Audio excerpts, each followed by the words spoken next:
We live down here, where we come down, myself and Commando Rampasad, aka Dr. Enviro. And we just doing a little reporting from down here. Well, we see that they basically cover up they basically cover it up, and they scrape it and they cover up the holes and all the different things on the road. Because we have been driving and basically been seeing where the breaking up in the road is again. That's so, Mr. Romando? That is correct.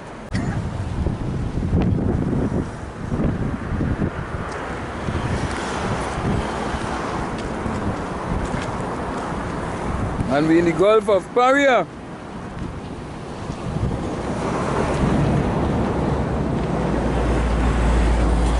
Must be able to see it here.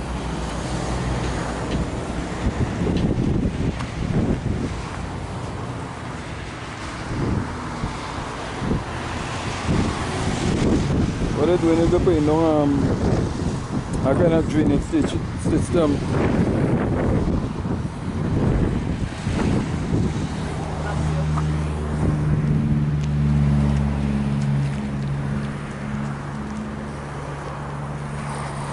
And you can see San Fernando.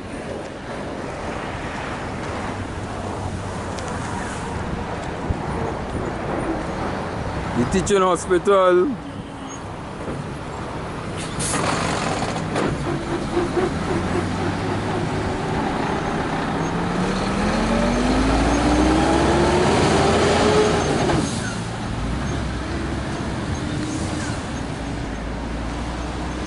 So let's talk a little bit. Now they put stone basically here, because millions of stones basically going down here, big boulders.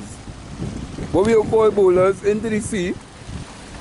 What is this really supposed to do, Mr. Armando?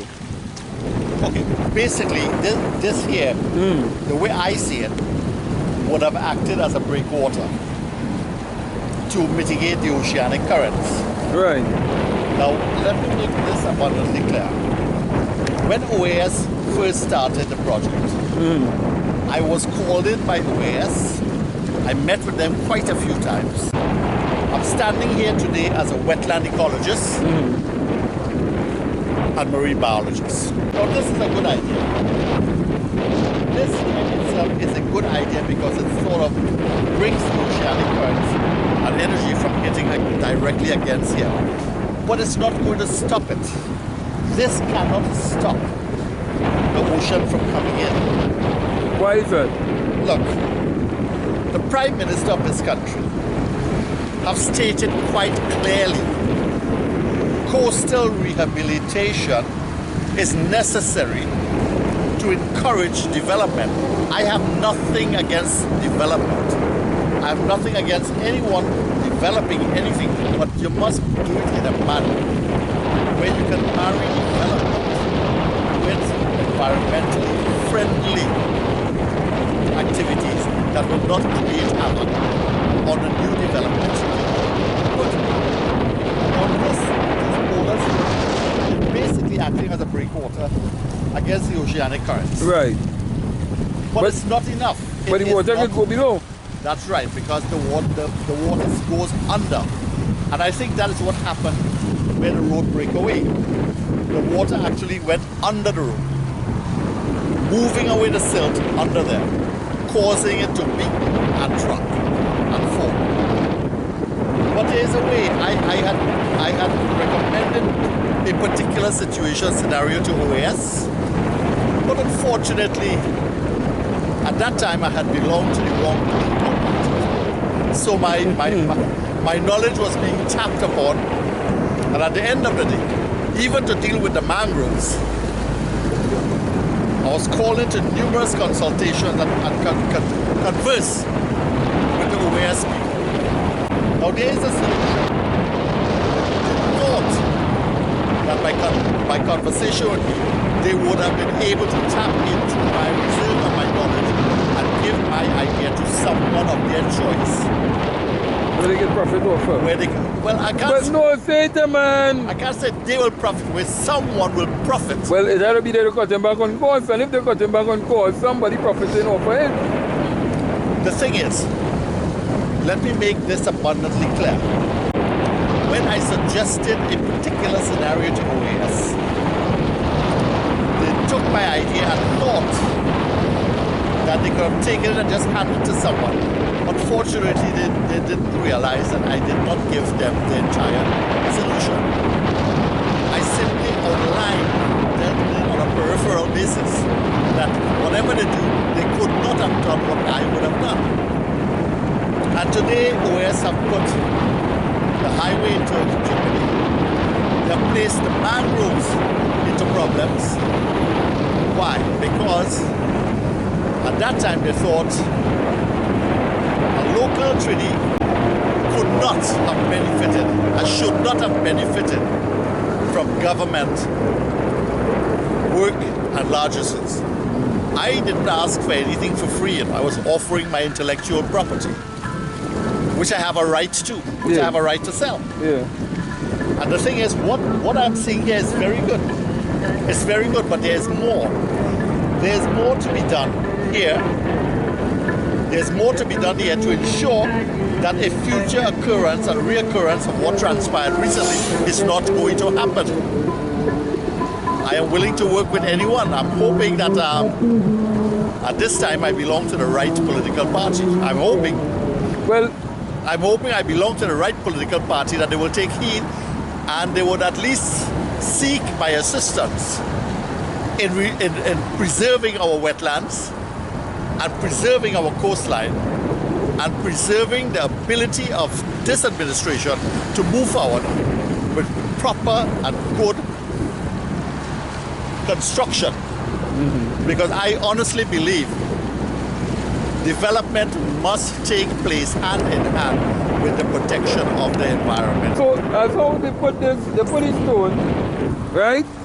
They put it stone, they put a wall.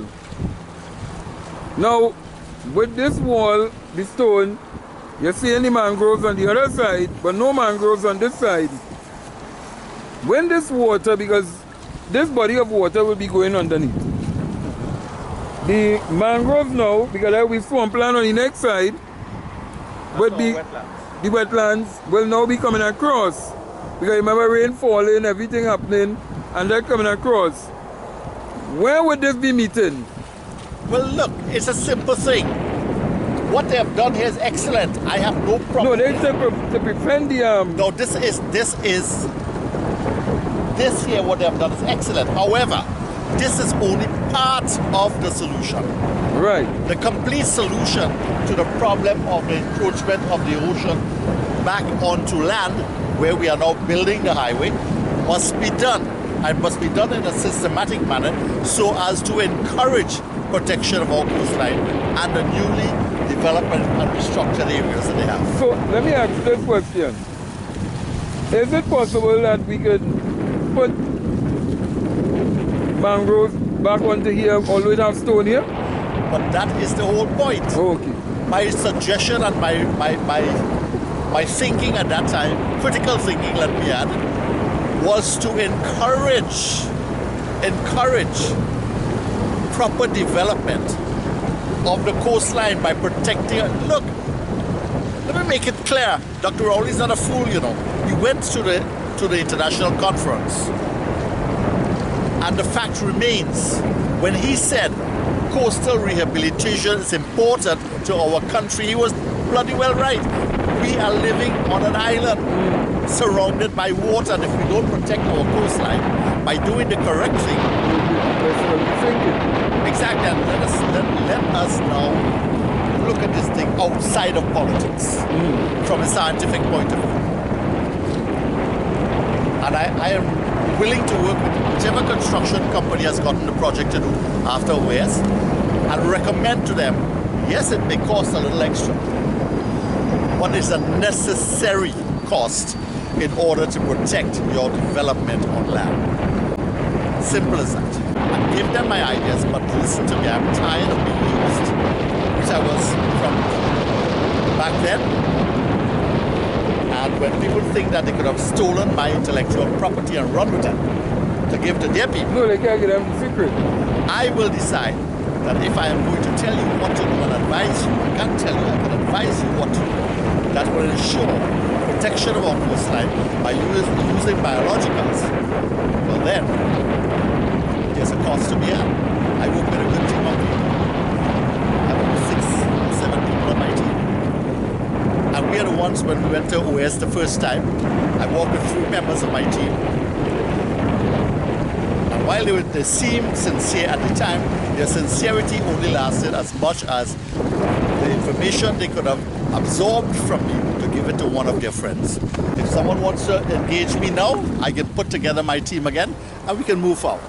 So while I am not too qualified on engineering, and I know the Minister of Finance is a good engineer, and he will be well aware of what's going on. But at the same time, I think the contractors need